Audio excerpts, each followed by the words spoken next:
बोलिए सतगुरुदेव की जय। संत समाज की जय। आध्यात्मिक एवं व्यवहारिक मेरे जीवन के आत्म प्रेरणा स्रोत परम आराध्य मेरे परम पूज्य गुरुदेव जी एवं सत्संग सभा स्थल में विराजमान मेरे सम्मानीय सत्संग प्रेमी सज्जनों एवं भक्तिमयी माताओं बहनों एवं इस वसुंधरा पर खेलने वाले नन्हे मुन्ने प्यारे बच्चों,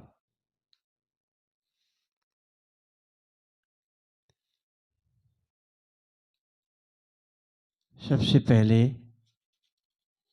हमें ध्यान देना चाहिए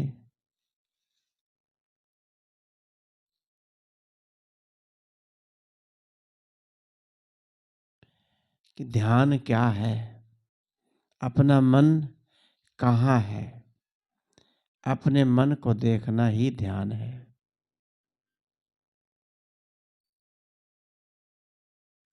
कहा कि सावधानी ही सतगुरु श्री अभिलाष साहेब जी गुरुदेव कहते थे, सावधानी हटी दुर्घटना घटी।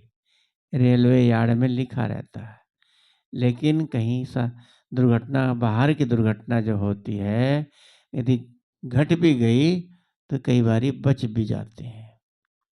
लेकिन अंदर की दुर्घटना जो है, ऐसी दुर्घटना से बचना बहुत मुश्किल। कि मन हमारा यदि आदि व्याधि उपाधि में लगा है तो दुर्घटना तो घटनी ही है। ये समाधि ध्यान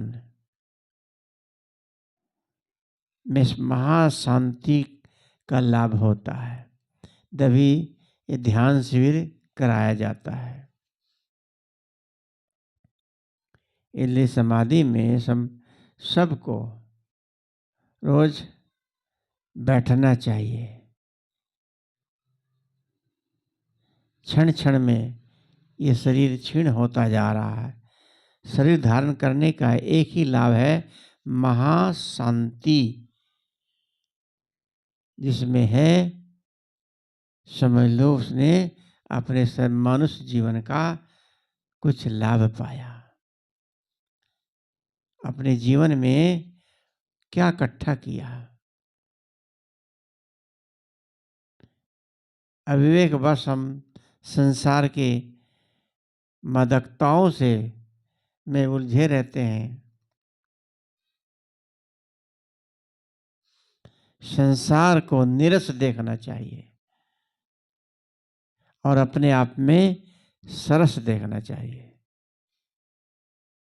इसके अंदर अमृत की धारा प्रवाहित होती है। जितने भी संसार के भोग हैं, सब कांटे, विष, पीड़ा भरे हैं।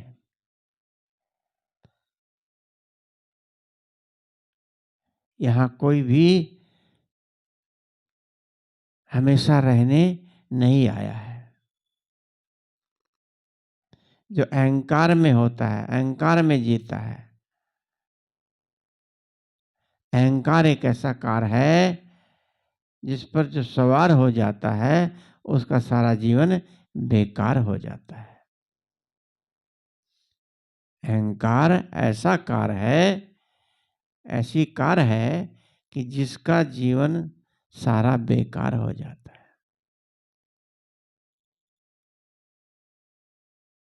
जीवन में पाना पाना पाना, जीवन भर पाना ही तो हमारा अहंकार है। छोड़ना ही, यही तो हमारी पूर्ण संतुष्टि का मार्ग है। इसलिए हमें निष्काम भाव से निरंतर अपने समाधि में स्थित होना चाहिए। सदगुरु कबीर साहब की एक बहुत ही मार्मिक साखी, जो जीवन का बहुत महत्वपूर्ण उसमें सार समाया हुआ है। कहा कि सदगुरु ने, जिन जिन यह संबल ना कियो, असपुर पाटन पाए, झाल पड़े दिन आखियो, संबल कियो न जाए। सदगुरु ने कहा, जिन्होंने अपने मनुष्य जीवन पा करके अपने जीवन के लिए संबल इकट्ठा ना किया,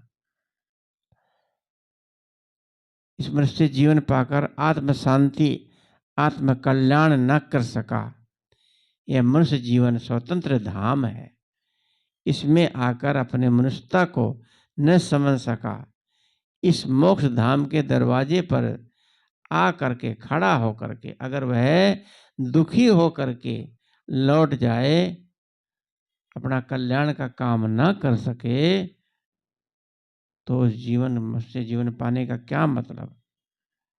जीवन भर विषयों में उलझते आए और उलझते रहे, दुखी होकर लौट जाएं। इसलिए सदगुरु कहते हैं कि जिन्होंने अपने जीवन के लिए कर्म धर्म उपकार दया करुणा क्षमा का भाव कहा है, दया क्षमा सतशील विचारा, तामे रहता आत्म प्यारा। दया भाव चित राखिए भक्ति का अंग है।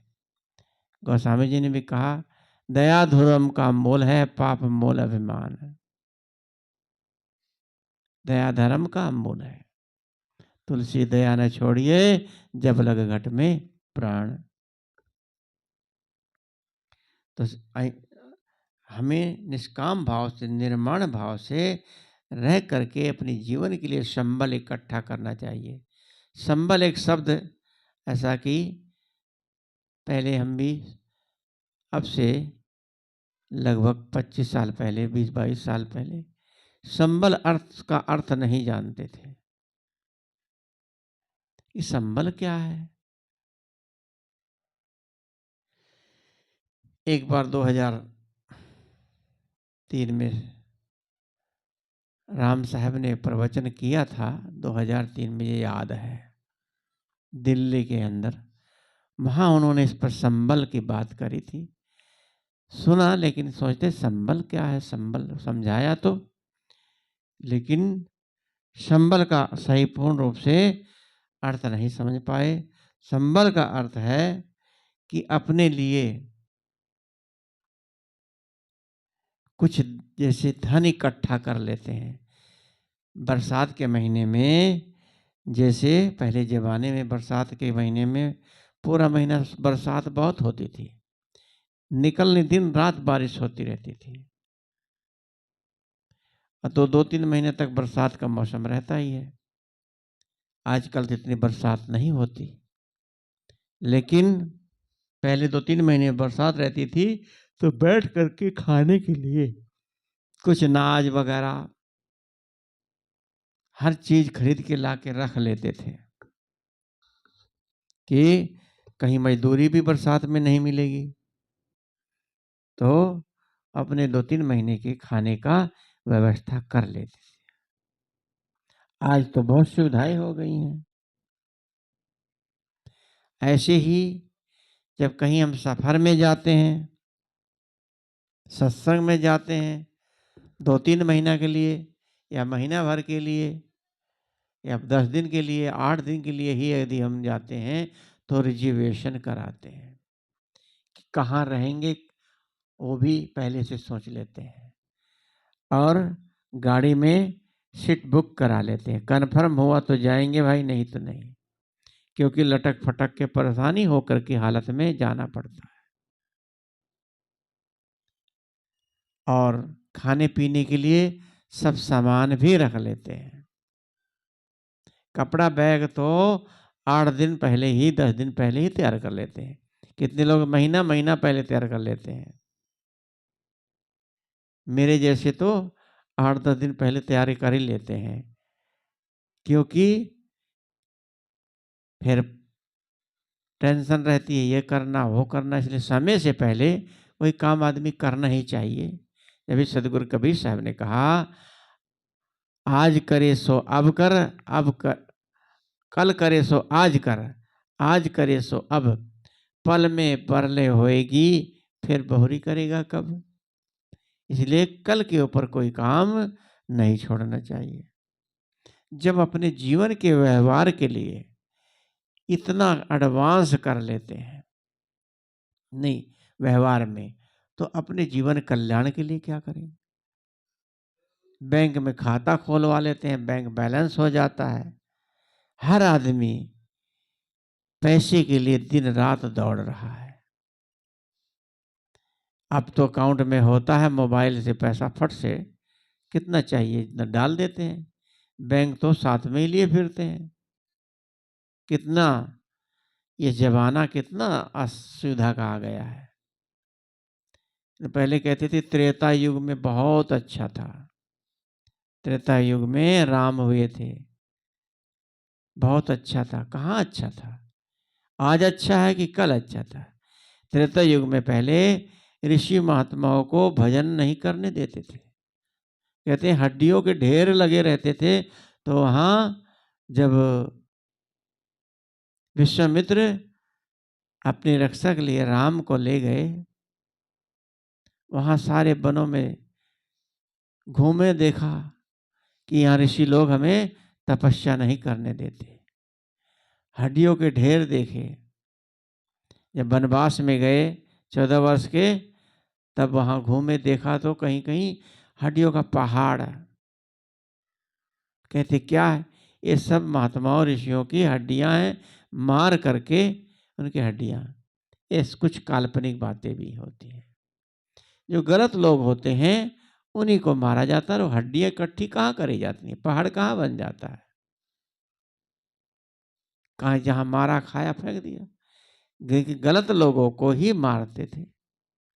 राक्षस कोई सींग पूंछ वाले नहीं होते।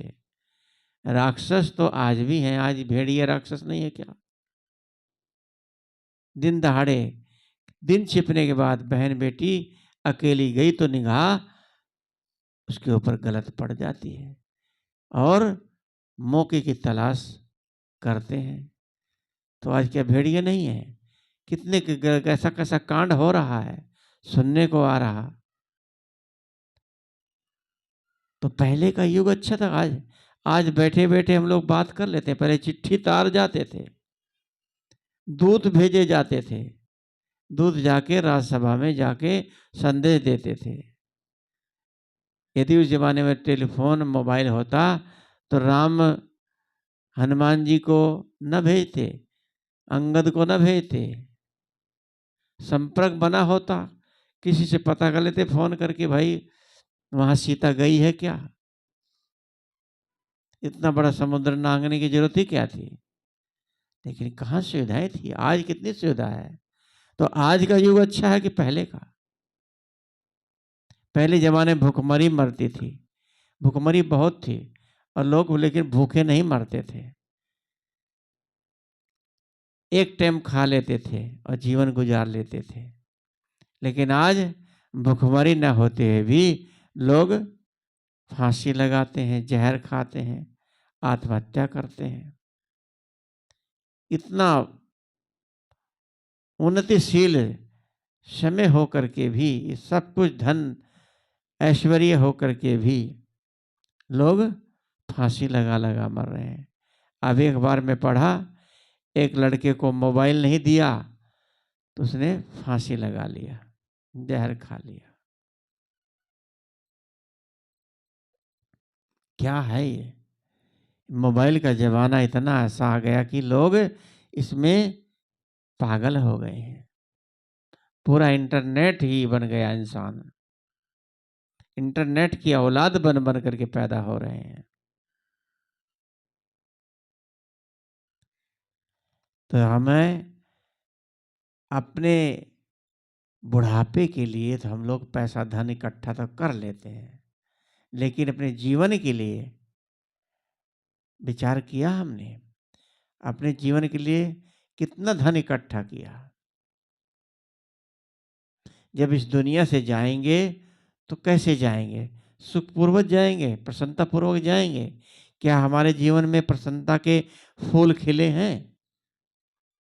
यदि मरते समय व्यक्ति दुखी होकर के जाता है मौत के समय आदमी दुखी होके उसकी आंखों में आंसू हैं, तो समझ लो उसने अपने जीवन में अच्छा काम, मोक्ष का काम नहीं किया, कोई संबल इकट्ठा नहीं किया। निराश होकर तड़प करके इस मनुष्य जीवन को पा करके इसका कोई लाभ न लिया, दुखी होकर संसार से गए, तो मनुष्य जीवन पाने का क्या मतलब?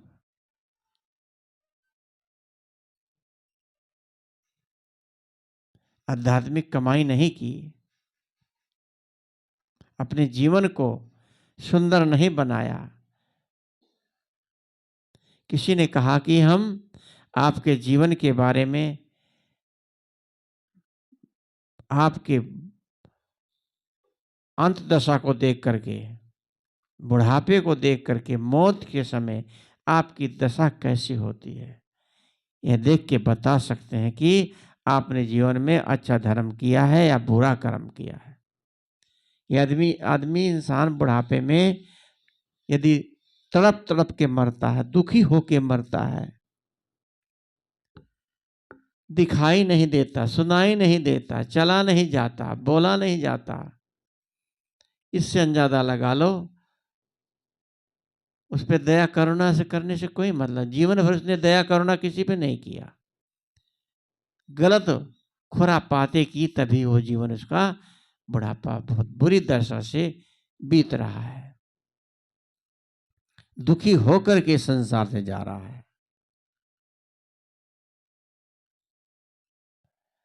बुरा कर्म करोगे तो बुरा नतीजा मिलेगा, अच्छा कर्म करोगे तो अच्छा नतीजा मिलेगा। इसी से ही हमें जीवन को पहचान करके ही हमारे जीवन की कुंडली बता देती है कि हमने अच्छा किया है कि क्या बुरा किया। यदि आप सब कुछ धन संपन्न हैं और आपके मन में शांति नहीं है, तो आपके पास कुछ नहीं है, कूड़ा कबाड़ है। सदगुरु श्री अभिलाष साहब जी छोटा कबाड़ी बड़ा कबाड़ी कहते थे। जो पैसे वाला ज्यादा है, धन दौलत कार बंगला है, तो वह बड़ा कबाड़ी है। ये कबाड़ी तो बनना कुछ दिन बाद। तो यदि हमें अच्छा बड़ा बनना है तो अपने मन को ठीक रखना होगा। यही पहचान है कि जीवन में आपने अच्छा कर्म किया कि खराब। यदि मन में आपके शांति है, मन आपका बिल्कुल तृप्त है, मन में कोई राग द्वेष विकार नहीं है, दुखी नहीं है, तो समझ लो आपने अपना जीवन सुंदर बनाया है। सुंदर बंगला, सुंदर गाड़ी सब बनाते हैं, ले आते हैं गाड़ियां। गाड़ी ले आए तो सोचते विदेशी कार ले आए, और जब ज्यादा पैसा होता तो पति की गाड़ी अलग, पत्नी की अलग। और जितने लोग हैं आज तो मोबाइल का जमाना की, जितने लोग सबको मोबाइल चाहिए, बूढ़ी बुढ़िया पुराने जमाने की वो भी मोबाइल चलाना नहीं जानती, लेकिन उनके हाथ में भी मोबाइल। कहीं किसी स्टेशन पर बैठ जाओ, प्लेटफार्म पर बैठ जाओ, मुसाफिर खाने में बैठ जाओ, वहां अगर 50 लोग बैठे हैं तो कोई एक आदमी दो होगा जिसके पास हाथ में मोबाइल ना चमकता हो, लेकिन सब उसी में लगे रहते हैं। लड़का लड़कियां तो अक्सर पढ़ने वालों के बच्चों के, लड़का लड़कियों के हाथ में तो मोबाइल ही रहेगा और कुछ नहीं, उसी में उंगलियां चलाते रहते हैं। तो मन कहाँ चला गया? मोबाइल में। इसलिए अपने जीवन को हमें अच्छा बनाना, देखिए दुनिया से यहाँ से जब जाएं तो हमें लोग याद करें। कल रतन टाटा का शरीर छूट गया। रतन टाटा जो टाटा कंपनी है, जिसने गाड़ियां टाटा की, मोबाइल टाटा का चलाया, और टाटा की बहुत बड़ी मशीनरियां बनती हैं, टाटा के जूते चप्पल हर चीज टाटा ने बनाया, और टाटा का हर सामान बहुत बेहतर होता था। रतन टाटा ने शादी नहीं की, जीवन भर ऐसे ही ब्रह्मचार्य का जीवन बिताया, चाहे जैसे बिताया, लेकिन शादी नहीं की।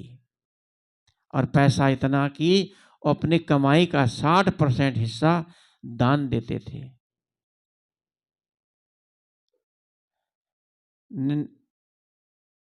90, पता नहीं किसी संस्था में कहाँ दिया था, 90 करोड़, पता नहीं कितने, मतलब डेली दान देते थे।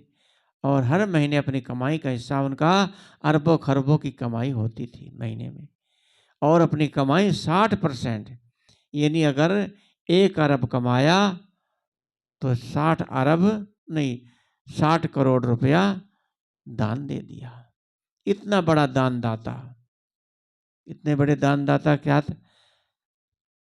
पुस्तकों में तो लिखा कर्ण महादानी, और भी बड़े बड़े दानी, राजा हरिश्चंद्र दानी, लेकिन ये भी महाराजा हरिश्चंद्र कर्ण से शायद कम नहीं। इनका नाम भी सुंदर अक्षरों में लिखा जाएगा, और इनको कितनी बड़ी बड़ी सम्मान उपाधियां मिली। जिस दिन कल इनका शरीर छूटा, तिरंगे झंडे के साथ उनको लपेटा हुआ था, और सरकारी अफसर, पुलिस डिपार्टमेंट सब उनके इर्द गिर्द लाशों को संगो करके गाड़ी में रख रहे थे। उनको सलूट मार करके उनका संस्कार किया गया। बड़े बड़े दुनिया के सब, अंबानी वगैरह, बहुत बड़े सब दुनिया के अमीर लोग वहाँ आए, सब ने उनको फूलों से श्रद्धांजलि समर्पित किया। तो इससे क्या पता लगता है? वो स्वर्ग में गए हैं। जीते जी हमने स्वर्ग का काम किया, तो मरने के बाद बिल्कुल साफ पता लग जाता है कि वो स्वर्ग में गए हैं। तो हम क्या स्वर्ग का काम कर रहे हैं? अपनी आत्मा से पूछें कि हम स्वर्ग का काम कर रहे हैं कि नरक का? क्या हम मुक्त हो रहे हैं? अपनी आत्मा की आवाज से पता लग जाएगा कि वास्तव में हम मुक्त नहीं हो रहे हैं, मुक्ति का काम कर ही नहीं रहे। मुक्ति है अपने जीवन की युक्ति, कल्याण की युक्ति करो। कि ऐसा जैसे आज रतन टाटा को लोग मरते समय सब ने सलूट किया और याद करेंगे, बड़े पुस्तकों में हर जगह इनका इतिहास में स्वर्ण अक्षरों से लिखा जाएगा, कोई रतन टाटा थे, इतना बड़ा नाम करके गए।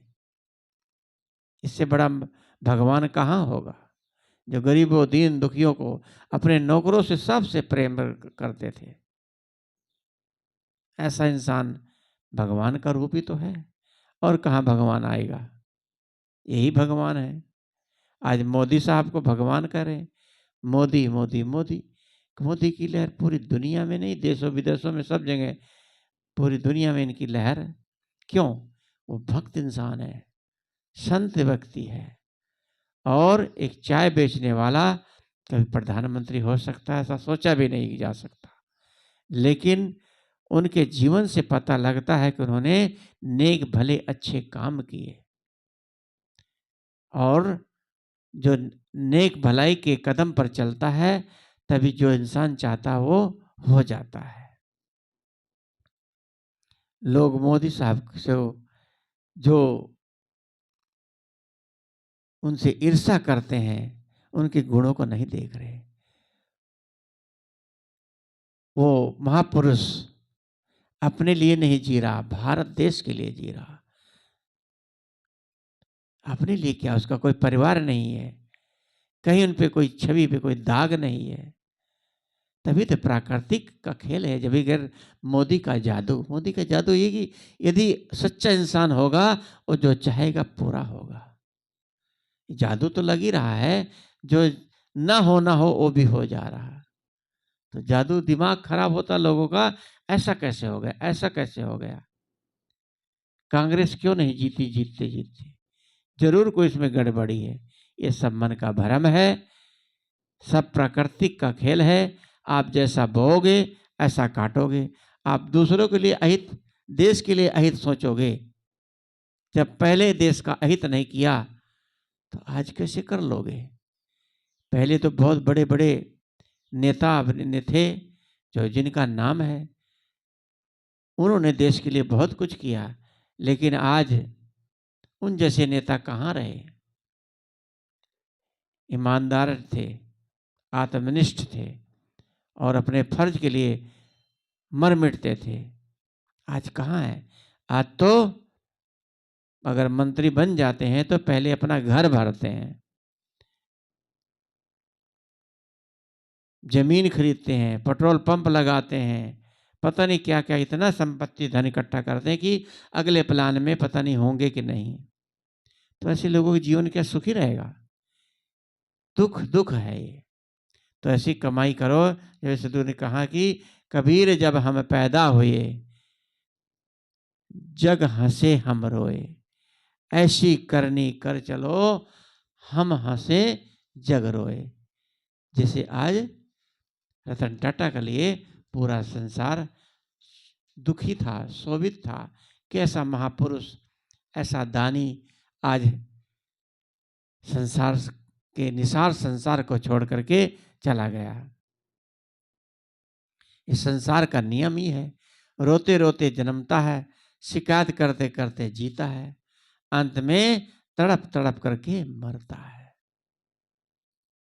सदगुरु श्री अभिलाष देव कहा करते थे कि अपने अपने जीवन में मिट्टी और कंकड़, गोबर, माटी ही इकट्ठा किया है। मिट्टी के मोल में तो हीरे लुटा रहा, आत्मा को बेचकर तू तन को सजा रहा। इतना बेशकीमती जीवन मिला है, हीरे की कीमत तो लगाई जा सकती है, क्या जीवन की कीमत लगाई जा सकती है। यह अनमोल है। यदि आपने अपने जीवन में जीवन की कीमत समझी है तो यहाँ से आप उदास व निराश होकर नहीं जाओगे। यदि उदास निराश होकर के यहाँ से जा रहे हैं तो जीवन पाने का कोई मतलब ही नहीं।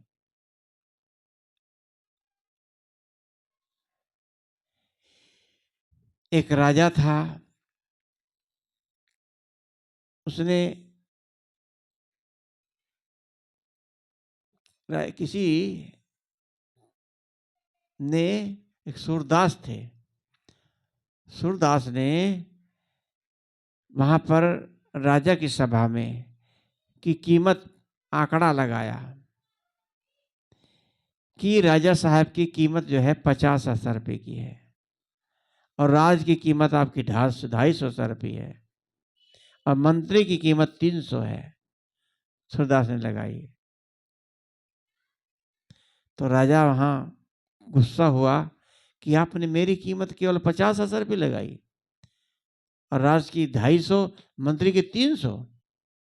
तो उसने कहा, सूरदास ने कहा, ये भी आपके कपड़ों की कीमत लगाई, 50,000 रुपये के बराबर आपने कपड़े पहने हैं, वरना आपके जीवन की कीमत कुछ भी नहीं है।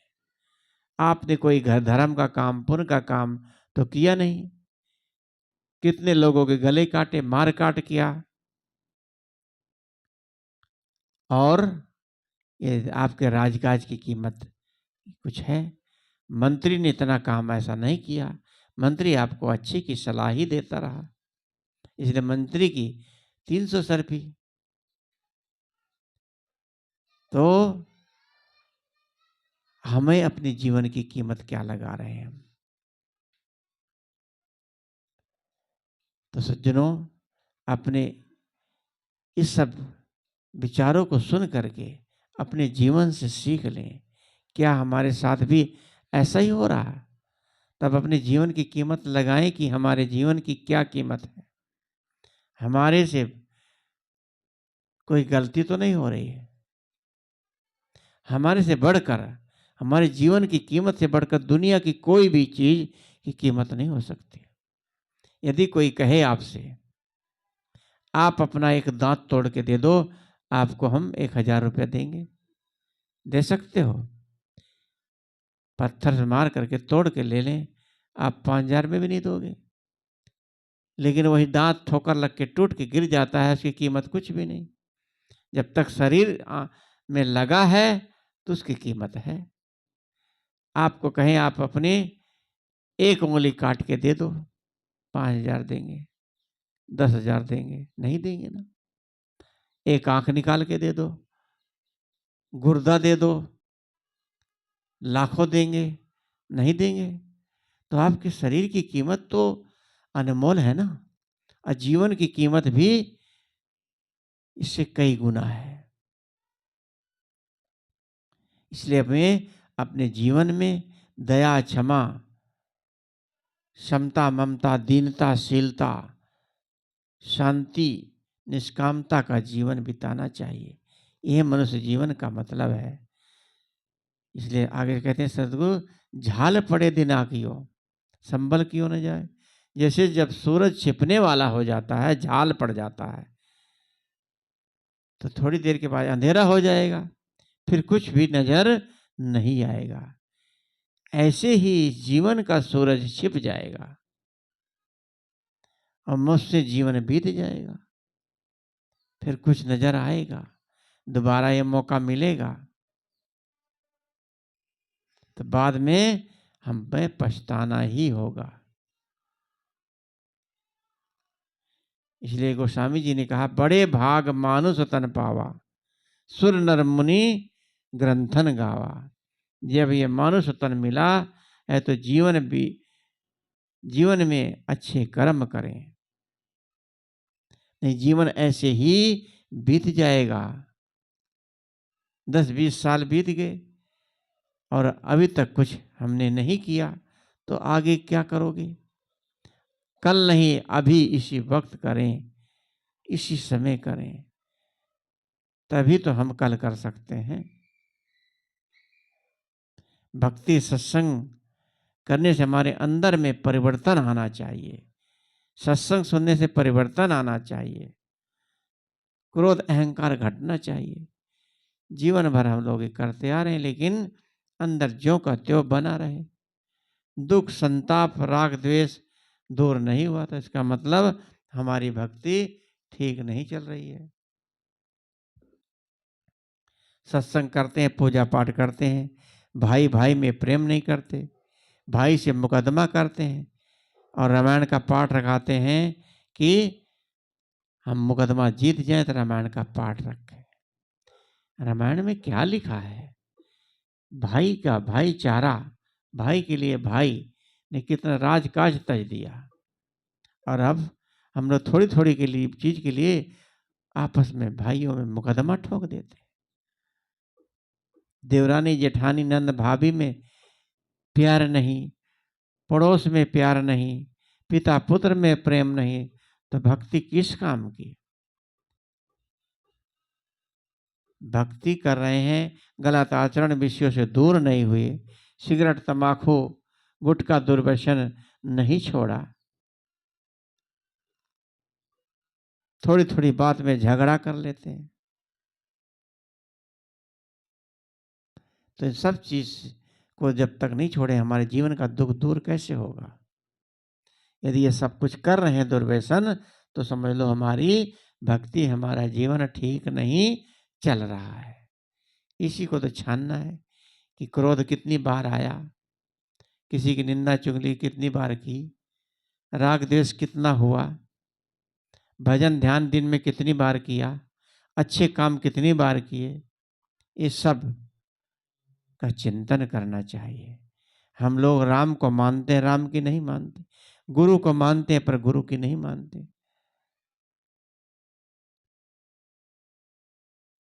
इसलिए हमें सीख लेनी चाहिए। माँ सीता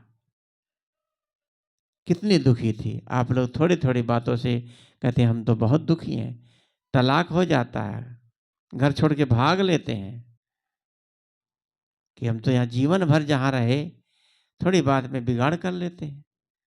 सोचना चाहिए, विचारना चाहिए, जहाँ हमें इतना सुख मिला, आज प्रतिकूलता आ गई, उसको सह लो, कल अनुकूल हो जाएगा। आपके अंदर सहन शक्ति होनी जरूरी है।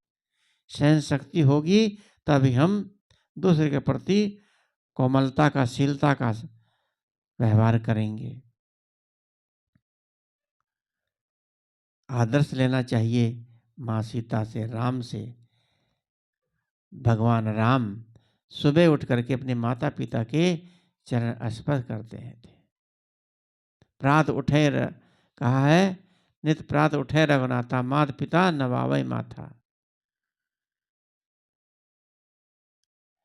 तो इसलिए हमें गुरु संतों से जुड़ें, उनके बताए मार्ग पर चल करके अपना जीवन सुंदर बनाएं, कल्याणमय बनाएं, तभी हमारा कल्याण मुक्त हो सकता है। इसलिए सद्गुरु ने कहा, जिन जिन ये संबल ना कियो, अस्पुर पाट न पाए, झाल पड़े दिन आकियो, संबल कियो न जाए। इन्हीं शब्दों के साथ हम अपनी वाणी को विराम देते हैं। बोलिए सद्गुरुदेव की जय, संत समाज की जय। वंदन है जी गुरुदेव आप।